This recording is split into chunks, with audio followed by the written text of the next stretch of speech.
Good Tuesday, everyone, and welcome to this edition of Conversations Daily News. I'm your host, Cyrus Webb. Glad you all could join us once again. We have your news headlines coming up on this Tuesday. We have the truth of the day with Mary Ellen Ciganovich, and in today's entertainment spotlight, you're being part of my conversation with author Susan McClelland discussing her new book, Boy from Buchenwald. Enjoy today's program. For Conversations Daily News, I'm Cyrus Webb with your Tuesday headlines. In national news, condo demolition opens up fresh rubble in collapse search. Rescuers searched through fresh rubble on Monday after the last of the collapsed Florida condo building was demolished, which allowed crews into previously inaccessible areas, including bedrooms where people were believed to be sleeping at the time of the disaster. 3 more victims were discovered in the new pile.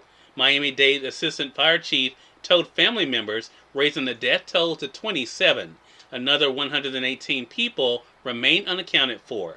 The demolition late Sunday was crucial to the search and rescue effort, officials say, and raised the prospect that crews could increase both the pace of their work and the number of searchers at the site, although the chance of finding survivors 12 days after the June 24th collapse has diminished. We know that with every day that goes by, it is harder to see a miracle happening, said a firefighter and paramedic with the Miami-Dade Fire Rescue who briefs families daily. Teams had been unable to access areas closest to the remaining structure because of its instability. Part of the existing debris pile was also helping to support the remaining structure, the captain for the City of Miami Fire Rescue said on Monday. Rescuers were still holding out hope of reuniting loved ones. Florida Governor Ron DeSantis said the newly accessible area includes master bedrooms where people were believed to be sleeping when the building collapsed. Crews could be seen climbing a mound of debris at the site on Monday alongside a piece of heavy equipment that was picking up rubble. Workers immediately began clearing some of the new debris after the demolition so rescuers could start making their way into parts of the underground garage that is of particular interest. Officials said the search effort resumed around midnight last night.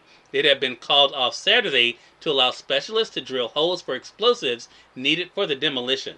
In more national news, Tropical Storm Elsa moving across West Cuba, then to Florida.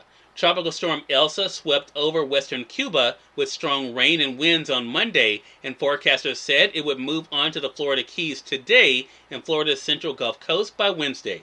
The storm was moving over mainly rural areas to the east of Havana after making landfall. By late afternoon on Monday, Elsa's maximum sustained winds had slowed to 50 miles per hour. Its core was about 45 miles southeast of Havana and moving to the northwest at 14 miles per hour. Though the capital was expected to miss the brunt of the storm, many people in Havana were staying in place. The U.S. National Hurricane Center said the storm was expected to move back over the sea last night and then head for Florida. Elsa was a Category 1 hurricane until Saturday morning, causing widespread damage on several eastern Caribbean islands on Friday as the first hurricane of the Atlantic season. In more national news, Southwest and American delays hint at hard summer for travelers.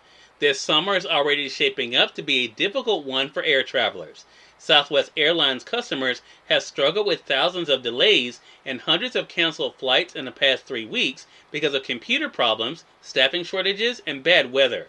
American Airlines is also grappling with a surge in delays and has trimmed its schedule through mid-July, at least in part because it doesn't have enough pilots, according to the pilots union.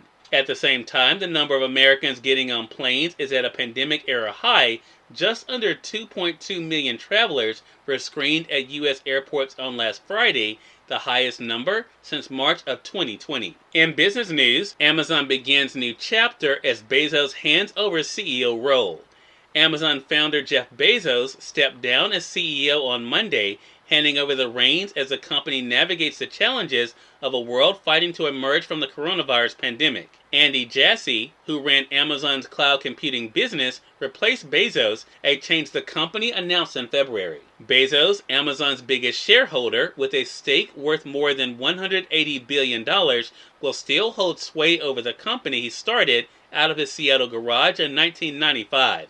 He takes over the role of executive chair with plans to focus on new products and initiatives. And finally, in entertainment news, Blake Shelton and Gwen Stefani are married. Couple ties the knot in Oklahoma.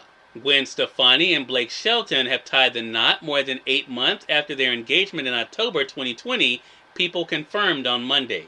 On Sunday, Page Six posted photos of what appeared to be wedding festivities at the country singer's ranch. The news of their Oklahoma wedding comes several weeks after Stefani shared that her family has celebrated a bridal shower for her.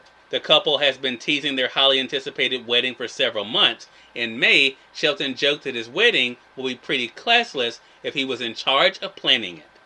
Cyrus Webb, Conversations Daily News. It's now time for the Truth of the Day with Mary Ellen Ciganovich. Mary Ellen, take it away.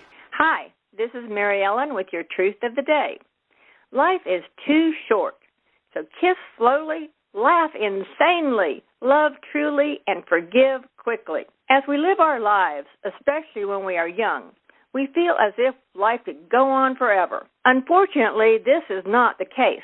Life is short when compared to other times in the universe, such as the life of a star or a planet. Our human time is very short. Decide to cherish every moment. Do not take anything or anyone for granted. Kiss your mate, your spouse, every time you can. Tell them you love them and forgive them their shortcomings, as these are simply reflections of you. Laugh intensely and often. Quit being so serious. Lighten up. Be like a kid and play. Today, make sure you kiss your spouse or significant other slowly. Laugh out loud, love your life, and forgive yourself for not doing all of this sooner. As you go about to enjoy the day. Susan McClelland is featured in today's Entertainment Spotlight right here on Conversations Daily News. For Conversations Daily News, I'm Cyrus Webb with the Entertainment Spotlight. Susan McClelland, the co-author of the new book Boy from Buchenwald, The True Story of a Holocaust Survivor, joined me recently on Conversations Live, the radio show, to talk about the story behind the book, and Robbie Wiseman, the man who lived it. Here's a bit of our conversation.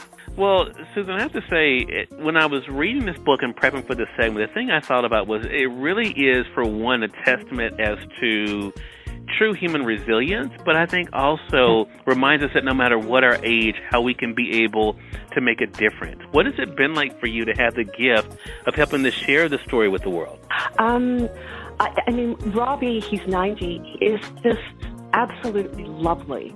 And right from the very beginning, I was drawn to do the book because of that exact topic. You know, right now, young people, even adults, are grappling with their own mental health issues and whatnot. And I just found it astonishing that of those boys, the Buchenwald boys that went to France, the rehabilitation and the process of recovery, where so many of them, of course, they were haunted by demons. I mean, Elie Wiesel, who won the Nobel Peace Prize, was one of those boys and talks about the demons that chased him his whole life. But by and large, these were boys. They'd lost their family. They faced starvation. They faced torture.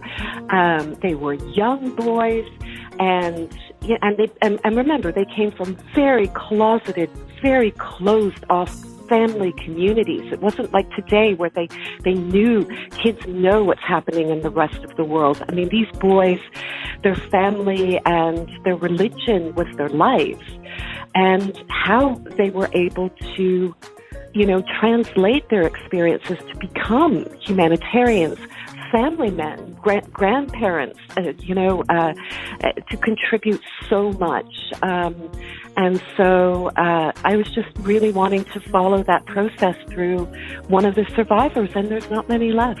Cyrus Webb, Conversations Daily News. We thank you all for tuning in to this edition of Conversations Daily News. But back with you guys on tomorrow with more news, Truth of the Day with Mary Ellen Ciganovich, and of course your Entertainment Spotlight. Until then, I'm your host, Cyrus Webb, saying as always, enjoy your day, enjoy your life, enjoy your world. Thank you all for choosing Conversations Daily News today. Let's make today amazing. Take care.